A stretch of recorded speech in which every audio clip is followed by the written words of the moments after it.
أعوذ بالله من الشيطان الرجيم.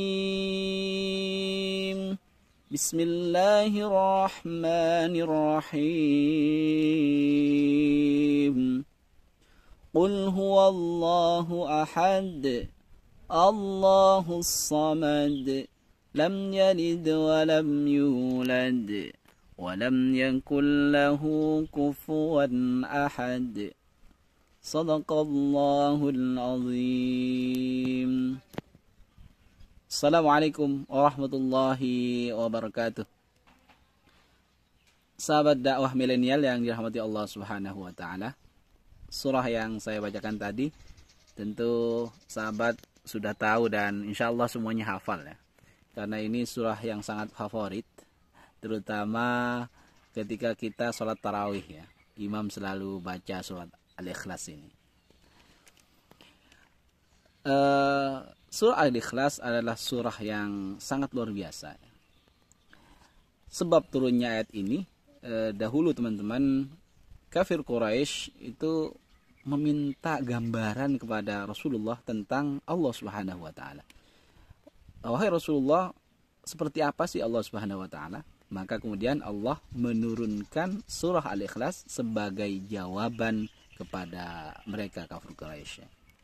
Qul huwallahu ahad.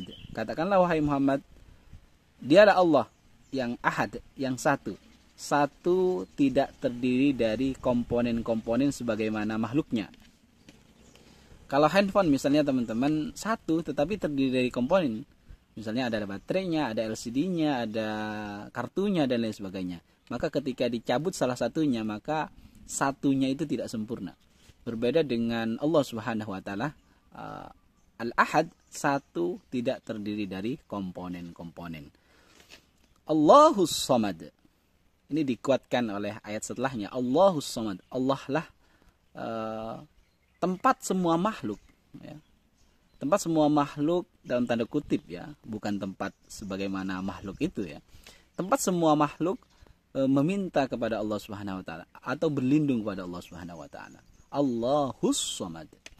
Lam yalid wa lam yulad. Dan Allah lah Tuhan yang tidak beranak dan juga tidak diberanakkan. Lam yalid wa lam yulad wa lam yakul lahu kufuwan ahad. Dan tidak ada yang bisa menyaingi Allah Subhanahu wa taala. Teman-teman yang dirahmati Allah Subhanahu wa taala, itulah asbabun nuzul, sekilas asbabun nuzul dari surah Al-Ikhlas ya. Lalu apa keistimewaan dari surat Al-Ikhlas ini sehingga kemudian umat Rasulullah Muhammad SAW senantiasa membaca surah ini? Nah, dikisahkan, ini kisah yang pertama ya, bahwa dahulu itu ada seorang sahabat yang pergi kepada Rasulullah menceritakan bahwa ada sahabat yang lain kalau sholat sunnah itu bacanya Al-Ikhlas terus, Qul hu terus. Nah, sahabat yang mengadu kepada Rasulullah itu mengira bahwa ini sesuatu yang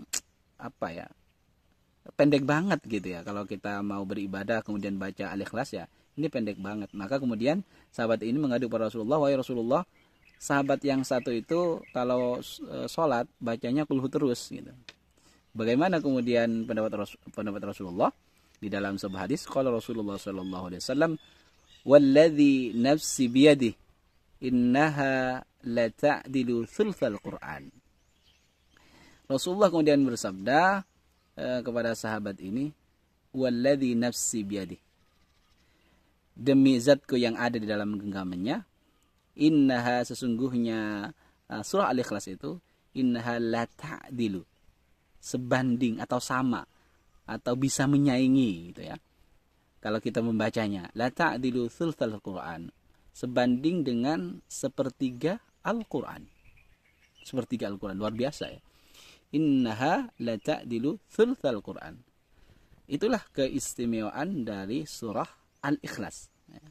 Bahwa kalau kita baca surah Al-Ikhlas sekali dengan ikhlas ya, maka itu sebanding dengan sepertiga Al-Quran. Al-Quran 30 juz, kalau sepertiganya ya 10 juz. Kalau kita baca 3 kali, itu mungkin sekitar 1 menit ya, kurang lebih. maka kita bisa memiliki pahala sama dengan khatam Al-Quran, teman-teman. Nah, kisah yang kedua kemudian Rasulullah ketika berkumpul dengan para sahabat bertanya kepada para sahabatnya ya, nanya Rasulullah kepada para sahabatnya, siapa di antara kalian yang bisa membaca sepertiga Al-Quran dalam semalam, 10 juz gitu ya, siapa yang bisa? Maka para sahabat kemudian menjawab, ya nggak ada, kami adalah orang yang mungkin nggak bisa membaca Al-Quran dalam semalam itu 10 juz gitu, sepertiga.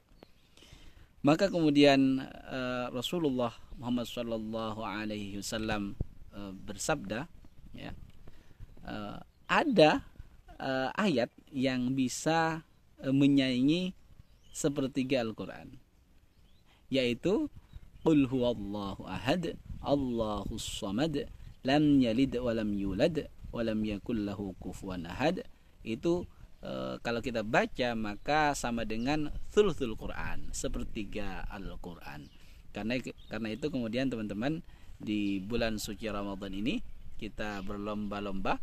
Kalau mungkin kita sangat susah untuk menghatamkan Al-Quran, maka setidaknya kita istiqomah, konsisten senantiasa membaca surah Al-Ikhlas sebanyak mungkin, maka kemudian kita ditulis sebagai orang yang mencintai Al-Quran, dan kita pun memiliki pahala yang sama dengan mereka yang menghatamkan Al-Quran.